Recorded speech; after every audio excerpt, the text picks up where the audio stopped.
अस्सलाम वालेकुम। Learn repertory group में आज का जो हमारा रूब्रिक है वो है मोटिफिकेशन। मोटिफिकेशन के जो मीनिंग्स है उसका मतलब है किसी अज़ू का बेकार या मुर्दा हो जाना, नफ्स कशी होना, जोग इख्तियार कर लेना, गमज़दा हो जाना, अफसुर्दगी, मलाल, कुल्फ़त। Subscribe now and press the bell icon. Never miss an update. बाइसे रंज का कुल्फ़त होना यानी कि शर्मसार होना, ज़िल्लत महसूस करना, ये सारी चीज़ें जो है ना वो मोटिफिकेशन में आती हैं।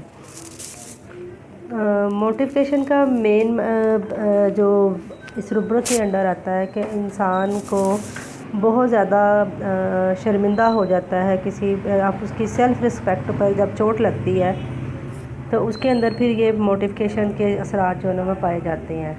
यानी फिर वो शर्मिंदगी महसूस करता है, अपनी हतक फील करता है कि मेरी बेइज्जती हुई है, मुझे इस तरह से कहा है।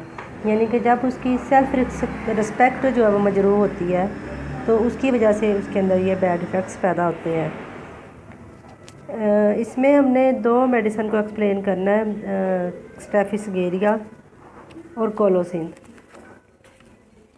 स्टेफिसगेरिया मोस्टली जो मेडिसिन है वो सप्रेशन की है। इसके अंदर हर चीज़ पेशेंट जो होता है वो सप्रेस रखता है मोस्टली, यहाँ तक कि वो अपनी जो बात होती है वो भी सप्रेस करके ही रखता है, वो किसी को नहीं बताता।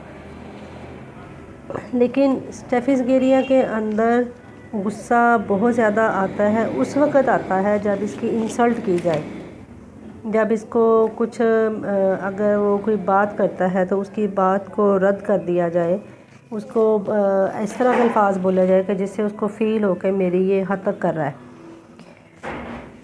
बेसिकली स्टेफिसगेरिया के पेशेंट्स के अंदर ये चीज़ उस वक़्त पैदा होती है जब वो उसका माइंड के अंदर ये चीज़ बचपन में ही डाल दी जाती है कि आपका स्टेटस है, आपने ऐसे स्टेटस के लोगों में उठना बैठना है, आपने ऐसे स्टेटस के लोगों के साथ बात नहीं करनी, आप एक हाई लेवल के स्टेटस में रहते हो, आप अपने अपने स्टेटस को अपने आप ही रखना है, उससे नीचे नहीं आना। यानी इस तरह की बात जो होती है वो स्टेफिसगेरिया के पेशेंट्स के माइंड में बचपन में ही डाल दी जाती है कि यही वजह होती है जब ये बच्चा बड़ा होता है या किसी के साथ बात करता है, अगर इसकी ईगो के ऊपर कोई हर्ट होती है या इसकी कोई इंसल्ट करता है तो ये फिर बहुत ज़्यादा गुस्से में आ जाता है। फॉर एग्ज़ाम्पल जब कहीं पे जॉब पे काम कर रहा है या किसी जगह पे बैठा है या किसी गैदरिंग में है या फ्रेंड्स में ही है, अगर वहाँ पे इन्होंने कोई बात कर दी है, इसको उसको कह दिया जाए, इतना ही कह दिया जाए कि तुम कौन होते हो हमारी बात में बोलने वाले, तो वहाँ पे इसके अंदर मोटिफिकेशंस पैदा होनी शुरू हो जाती है, ये फ़ील करता है। फॉर एग्ज़ाम्पल अगर आप किसी लाइन में लगे हुए हैं, आप कोई काम कर रहे हैं, आप अपने वे में खड़े हैं, अगर कोई एक्स्ट्रा बंदा उसके अंदर आकर घुस जाता है, वो डिस्टर्बेंस पैदा करता है, तो आप को ये चीज़ बर्दाश्त नहीं होती, नाइंसाफ़ी इसको बर्दाश्त नहीं होती। जब आप उससे बात करेंगे, अगर वो बंदा आपके साथ रफ़ बात करेगा तो ये वहाँ पे अपनी इंसल्ट फ़ील करेगा कि ये बंदा मेरे साथ इतने रफ़ लहजे में बात क्यों कर रहा है। वहीं पे इसके अंदर बैड इफ़ेक्ट्स आना शुरू हो जाते हैं, यानी कि उस बंदे ने मेरे साथ इस लहजे में बात की तो की क्यों।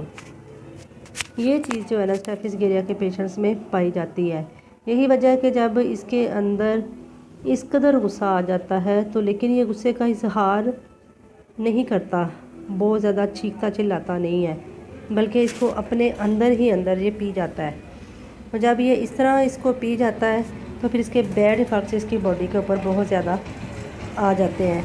उसके अंदर मोस्टली क्या होता है स्टेफिसगेरिया के पेशेंट्स के अंदर, इसके अंदर रुब्रिक्स आएंगे anger, irritability, cough from the face, colour pale, liver, mistake over his pushing away able, trembling with. यानी कि ये पेशेंट को जब इस तरह की कंडीशन होती है तो इसका जिस्म जो होता है वो कांपना शुरू कर देता है। Physical violence is more marked in staphysagria than in colocynth.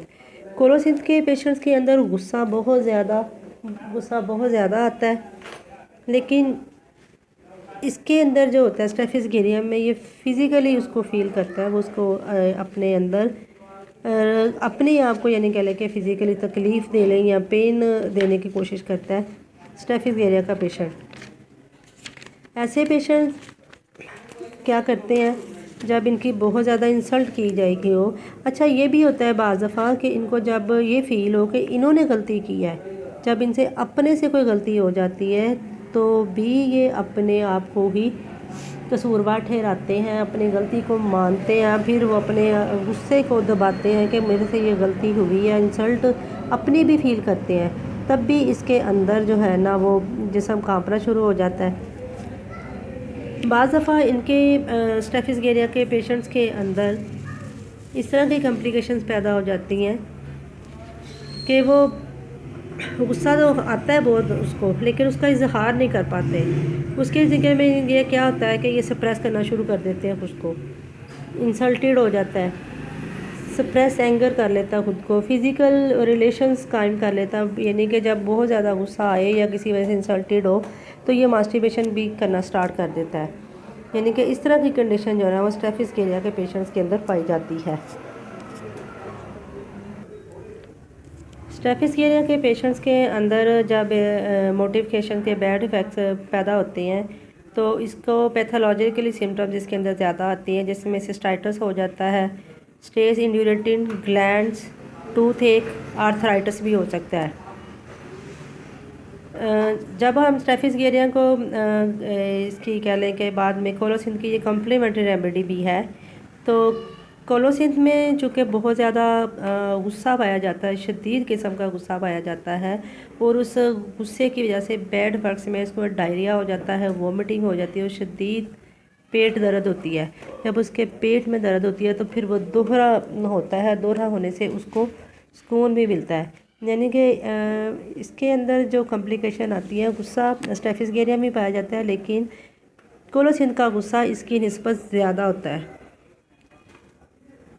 Rubric जो कोलोसिन में आएंगी वो है anger, irritability, answer when oblique to menses, suppressions of from. जो कोलोसिन के पेशेंट हैं इनमें चिड़चिड़ापन भी बहुत ज़्यादा होगा, गुस्सा भी होगा, शदीद होगा, ये गुस्सा निकालेंगे भी। अगर नहीं निकालते, बैड इफ़ेक्ट्स इनके अंदर आते हैं तो फिर इनके अंदर कोलिक पेन बहुत ज़्यादा आएगी, कोलिक आएगा, डायरिया आएगा।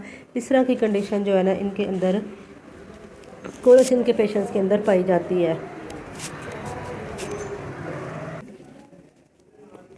बहुत शुक्रिया, अल्लाह हाफिज़।